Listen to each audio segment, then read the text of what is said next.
আসসালামু আলাইকুম। সবাইকে স্বাগত জানাচ্ছি গ্লোবাল ভিউজে। আপনাদের সঙ্গে আছি আমি শরফি দিবা।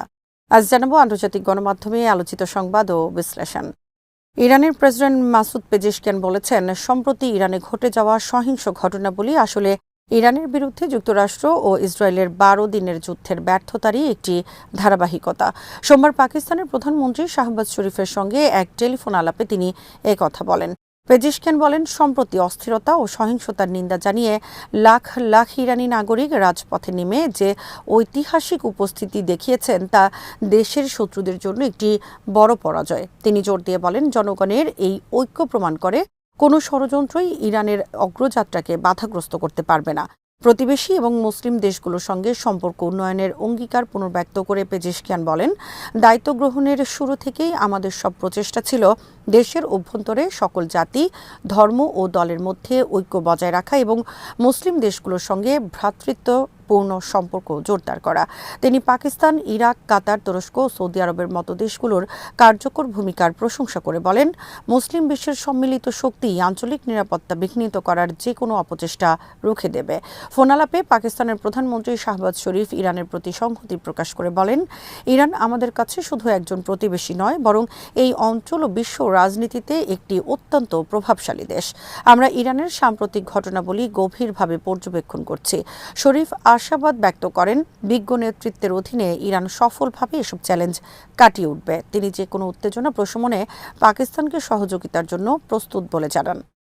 ইরানের পার্লামেন্ট স্পিকার মোহাম্মদ বাকের কালিবাফ বলেছেন, ইরানের বিরুদ্ধে সম্প্রতি যে সন্ত্রাসী হামলা হয়েছে তার সঙ্গে ২০২৪ সালে লেবাননে ইসরায়েলের চালানো পেজার হামলার অনেক মিল রয়েছে। ২০২৪ সালের ১৭ সেপ্টেম্বরের পেজার হামলায় লেবাননের প্রতিরোধ আন্দোলন হিজবুল্লাহর অন্তত ১২ জন সদস্য শহীদ এবং প্রায় ৩,০০০ মানুষ আহত হন, যাদের অধিকাংশই সাধারণ নাগরিক। ইহুদিবাদী ইসরায়েল আনুষ্ঠানিকভাবে এই হামলার দায় স্বীকার করেছে। সে সময় গণমাধ্যমে প্রকাশিত প্রতিবেদন অনুযায়ী মার্কিন প্রশাসনের শীর্ষ পর্যায়ের কর্মকর্তারা এই হামলার বিষয়ে অবহিত ছিলেন। স্পিকার কালিবফ স্মরণ করিয়ে দেন, প্রথমে বৈরুতের দক্ষিণ উপশহরগুলোতে পেজার বিস্ফোরণ ঘটে এবং এর পরদিন ওয়াকিটকি বিস্ফোরণ হয়, যার ফলে আরও শত শত মানুষ হতাহত হন। এসব হামলা ছিল নির্বিচার, যা সাধারণ মানুষের জীবনকে ভয়াবহ ঝুঁকির মুখে ফেলে দেয়। সোমবার পার্লামেন্ট অধিবেশনে কালিবাফ বলেন, ইরানের বিরুদ্ধে পরিচালিত সাম্প্রতিক ষড়যন্ত্র ছিল পূর্ব পরিকল্পিত ও সুসংগঠিত। এই পরিকল্পনার মধ্যে ছিল প্রকাশ্য সহিংসতা, সশস্ত্র হামলা এবং চরম মাত্রার অরাজকতা সৃষ্টির মাধ্যমে সাধারণ মানুষ, বাসিজ, স্বেচ্ছাসেবক বাহিনী ও নিরাপত্তা বাহিনীর সদস্যদের হত্যার চেষ্টা। কালিবাফের ভাষায়, এই ষড়যন্ত্রের মূল উদ্দেশ্য ছিল ইরানি জনগণের মধ্যে আতঙ্ক ছড়িয়ে দেয়া এবং রাষ্ট্রের প্রতি তাদের আস্থা নষ্ট করা। এর মাধ্যমে যুক্তরাষ্ট্র ও তাদের মিত্রদের জন্য ইরানের ওপর সরাসরি হামলা চালানো এবং দেশটিকে বিচ্ছিন্ন করার পথ প্রশস্ত করার চেষ্টা করা হয়। তিনি বলেন, বিশ্বের খুব কম দেশই হঠাৎ করে এ ধরনের সংগঠিত ও নিষ্ঠুর সন্ত্রাসবাদের মুখোমুখি হয়ে দ্রুত নিরাপত্তা ফিরিয়ে আনতে সক্ষম হয়, বিশেষ করে যখন এই সন্ত্রাসী কর্মকাণ্ডে বিদেশি শক্তির প্রকাশ্য সমর্থন থাকে। একজন মার্কিন অধ্যাপক জোর দিয়ে বলেছেন, ওয়াশিংটনের একতরফা পদক্ষেপের ফলে আন্তর্জাতিক নিয়মনীতি দুর্বল হয়ে পড়েছে এবং বিশ্বে জঙ্গলের আইন ছড়িয়ে পড়েছে। সোমবার সংবাদ সংস্থা ইরনাকে দেয়া এক সাক্ষাৎকারে বিশিষ্ট মার্কিন সমাজবিজ্ঞানী ও অধ্যাপক র্যামন গ্রসভোগেল এসব কথা বলেন। ইরানের অভ্যন্তরীণ বিষয়ে হস্তক্ষেপের জন্য মার্কিন প্রেসিডেন্টকে জবাবদিহি করার প্রয়োজনীয়তা নিয়ে ইসলামী বিপ্লবের নেতার বক্তব্যের প্রতি সমর্থন জানান তিনি। গ্রসভোগেল বলেন, সাম্রাজ্যবাদীরা আজ সম্পূর্ণ দায় মুক্তির সঙ্গে কাজ করছে এবং কোনো আন্তর্জাতিক সংস্থা তাদের অপরাধের জন্য জবাবদিহি করার ক্ষমতা নেই। তিনি আশা প্রকাশ করেন, বিশ্বের স্বাধীনতাকামী শক্তিগুলোর সংহতি ও ঐক্যবদ্ধ দাবির মাধ্যমে বৃহৎ শক্তিগুলোর এই দায় মুক্তি শেষ করবে এবং বিশ্বজুড়ে জবাবদিহিতা পুনরুদ্ধার করবে। দেশের বর্তমান পরিস্থিতি বর্ণনা করতে গিয়ে এই অধ্যাপক বলেন, আজকের পরিস্থিতির কোনো নাম দিতে হলে তিনি একে ইসরায়েলাইজেশন বা ইসরায়েলিকরণ বলবেন। তার মতে, মানবাধিকার ও আন্তর্জাতিক আইন লঙ্ঘন এবং সেই লঙ্ঘনগুলোকে স্বাভাবিক করার জন্য ইহুদিবাদী সরকার কয়েক দশক ধরে যে পদক্ষেপ নিয়েছে তা এখন পশ্চিমাদের সম্মতিতে একটি বৈশ্বিক মডেলে পরিণত হয়েছে। তিনি আরও বলেন, গাজা হলো আন্তর্জাতিক আইন, মানবাধিকার এবং দ্বিতীয় বিশ্বযুদ্ধের পর মার্কিন আধিপত্যের অধীনে গঠিত আন্তর্জাতিক প্রতিষ্ঠানগুলোর সমাপ্তির প্রতীক। গ্রসভোগেল সতর্ক করে বলেন, বিশ্ব এখন এক বিশৃঙ্খলার যুগে প্রবেশ করেছে, যেখানে যে কোনো শক্তিশালী দেশ অন্যদের উপর নিজেদের ইচ্ছা চাপিয়ে দিচ্ছে। তিনি এই পরিস্থিতিকে জলদস্যুতা হিসেবে বর্ণনা করে বলেন, অন্যের সম্পদ লুণ্ঠন এবং রাষ্ট্রপ্রধানদের উপর অবৈধ হস্তক্ষেপ এখন সাধারণ বিষয়ে পরিণত হয়েছে। ইসরায়েল বছরের পর বছর ধরে যা করে আসছে তাই এখন আন্তর্জাতিক রীতিতে পরিণত হয়েছে। মার্কিন প্রতিনিধি পরিষদের রিপাবলিকান সদস্য মাইকেল ম্যাককল সতর্ক করে বলেছেন, গ্রিনল্যান্ডে মার্কিন সামরিক পদক্ষেপের অর্থ হবে ন্যাটোর সঙ্গে যুদ্ধ। এবিসি নিউজকে দেয়া এক সাক্ষাৎকারে ম্যাককল বলেন, প্রেসিডেন্ট ডোনাল্ড ট্রাম্প যদি গ্রিনল্যান্ডে কোনো ধরনের সামরিক হস্তক্ষেপের চেষ্টা করেন তবে তা ন্যাটোর 5 নম্বর অনুচ্ছেদকে সম্পূর্ণভাবে লঙ্ঘন করবে এবং কার্যত ন্যাটোর সঙ্গেই যুদ্ধ শুরু করার শামিল হবে। এই পদক্ষেপ শেষ পর্যন্ত আমাদের পরিচিত ন্যাটোর বিলুপ্তি ঘটাবে। ন্যাটোর 5 নম্বর অনুচ্ছেদ অনুযায়ী কোনো এক বা একাধিক সদস্য দেশের উপর সশস্ত্র আক্রমণ মানেই জোটের সকল সদস্যের উপর আক্রমণ।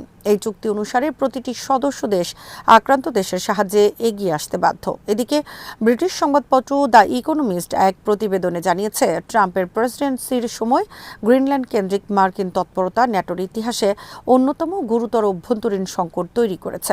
এটি জোটের পারস্পরিক আস্থা, যৌথ প্রতিরক্ষা ও কৌশলগত উদ্দেশ্যের ভিত্তি ভেঙে পড়ার ঝুঁকি তৈরি করেছে। দ্য ইকোনমিস্টের মতে, এখন কেবল আর্কটিকের একটি দ্বীপের ভবিষ্যৎ নয়, বরং সমগ্র ট্রান্স আটলান্টিক নিরাপত্তা ব্যবস্থার ভবিষ্যৎ ঝুঁকির মুখে। পত্রিকাটি জোর দিয়ে বলেছে, এই সংকটের পরিণতি অত্যন্ত গভীর। যদি যুক্তরাষ্ট্র গ্রিনল্যান্ডকে জোরপূর্বক সংযুক্ত করার চেষ্টা করে তবে ন্যাটোর 5 নম্বর অনুচ্ছেদের ওপর ইউরোপীয় দেশগুলোর আস্থা চিরতরে ভেঙে পড়বে। দ্য ইকোনমিস্ট আরও উল্লেখ করেছে, গ্রিনল্যান্ডের প্রতি যুক্তরাষ্ট্রের এই ক্ষুধার্ত দৃষ্টির মূল্য একটি দ্বীপের চেয়েও অনেক বেশি হতে পারে। এর ফলে 75 বছরেরও বেশি সময় ধরে গড়ে ওঠা একটি আন্তঃমহাদেশীয় সামরিক জোট চিরতরে ধ্বংস হয়ে যেতে পারে। গাজায় যুদ্ধ পরবর্তী রাজনৈতিক ও নিরাপত্তা ব্যবস্থার ক্ষেত্রে তুরস্ক বা কাতারের কোনো ধরনের ভূমিকা রাখার সম্ভাবনা সরাসরি প্রত্যাখ্যান করেছেন ইসরায়েলি প্রধানমন্ত্রী বেনিয়ামিন নেতানিয়াহু। সোমবার ইসরায়েলি পার্লামেন্ট নেসেটে দেয়া এক ভাষণে তিনি এই ঘোষণা দেন। নেতানিয়াহু বলেন, ইসরায়েল বর্তমানে গাজার জন্য মার্কিন প্রেসিডেন্ট ডোনাল্ড ট্রাম্পের প্রস্তাবিত পরিকল্পনার দ্বিতীয় ধাপের দ্বারপ্রান্তে রয়েছে। তিনি গাজার পরবর্তী পর্যায়কে সশস্ত্র প্রতিরোধ দমনের একটি স্তর হিসেবে বর্ণনা করেন। তিনি বলেন, গাজা উপত্যকায় আমরা ট্রাম্পের পরিকল্পনার দ্বিতীয় ধাপের প্রাক্কালে দাঁড়িয়ে আছি। এই ধাপের অর্থ হলো একটি সহজ বিষয়, হামাসকে নিরস্ত্র করে গাজাকে সম্পূর্ণ অসামরিকীকরণ করা।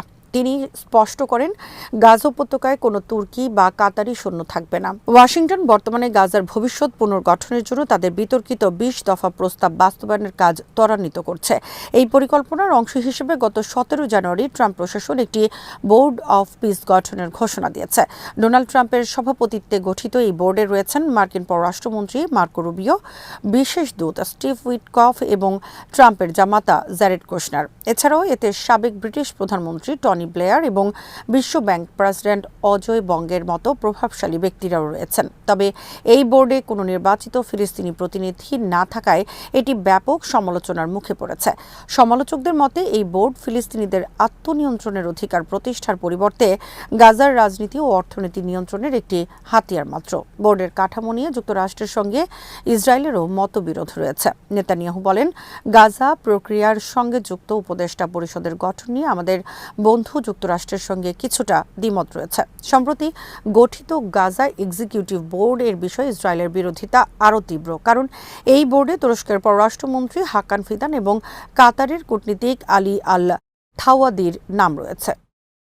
ইসরায়েলের কট্টরপন্থী অর্থমন্ত্রী বেজালেল স্মোট্রিচ মার্কিন প্রেসিডেন্ট ডোনাল্ড ট্রাম্পের গাজা পরিকল্পনা বাতিলের দাবি জানিয়েছেন।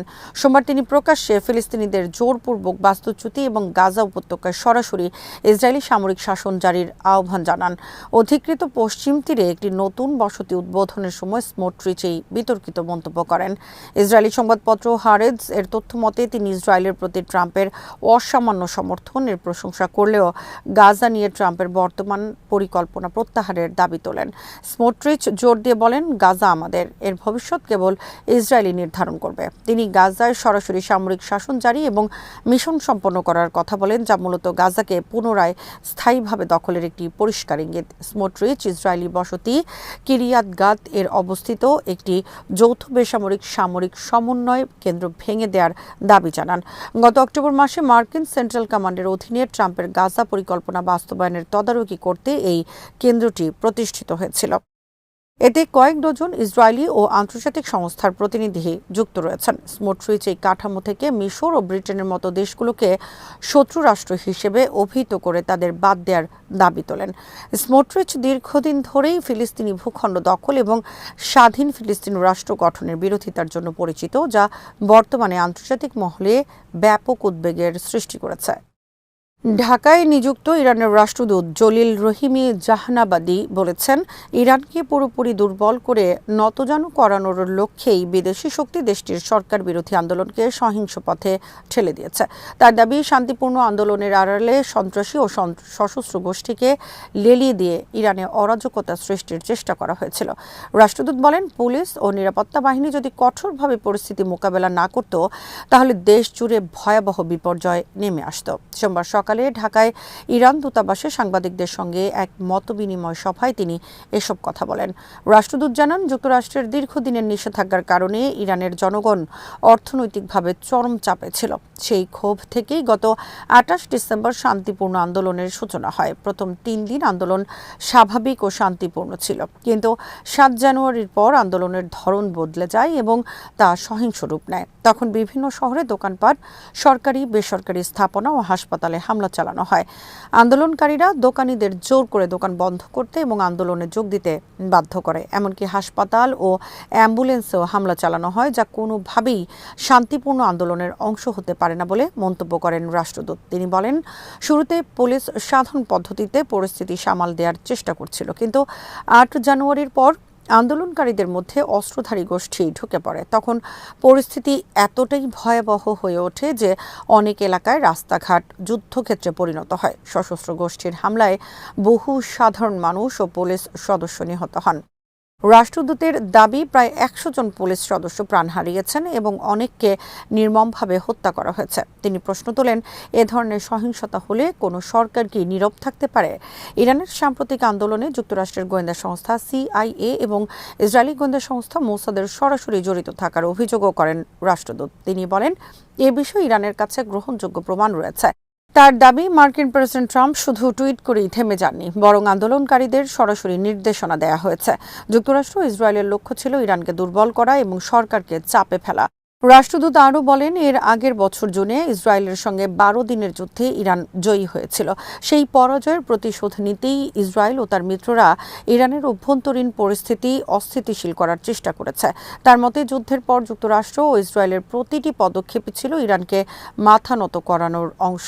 ইরানে অস্ত্র ঢোকার বিষয়ে তিনি বলেন, দেশটির সঙ্গে আফগানিস্তান, ইরাক ও তুর্কমেনিস্তানের দীর্ঘ সীমান্ত রয়েছে। আফগানিস্তান ও ইরাকে যুক্তরাষ্ট্র বহু বছর সামরিক উপস্থিতি বজায় রেখেছে।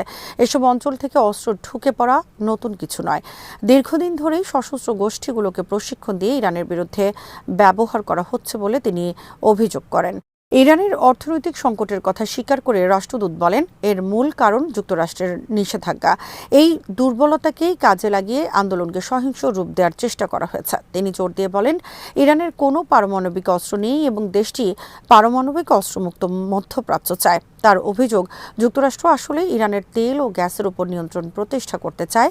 একই সঙ্গে তিনি সতর্ক করে বলেন, ইরান আক্রান্ত হলে মধ্যপ্রাচ্যে থাকা মার্কিন ঘাঁটিগুলো নিরাপদ থাকবে না। আজ এখানেই শেষ করছি। সবাই ভালো থাকুন, সুস্থ থাকুন আর দেখতে থাকুন বিডি ভিউজ। চ্যানেলটি ভালো লাগলে সাবস্ক্রাইব করুন, সংযুক্ত থাকুন আমাদের ফেসবুক পেজে। আল্লাহ হাফেজ।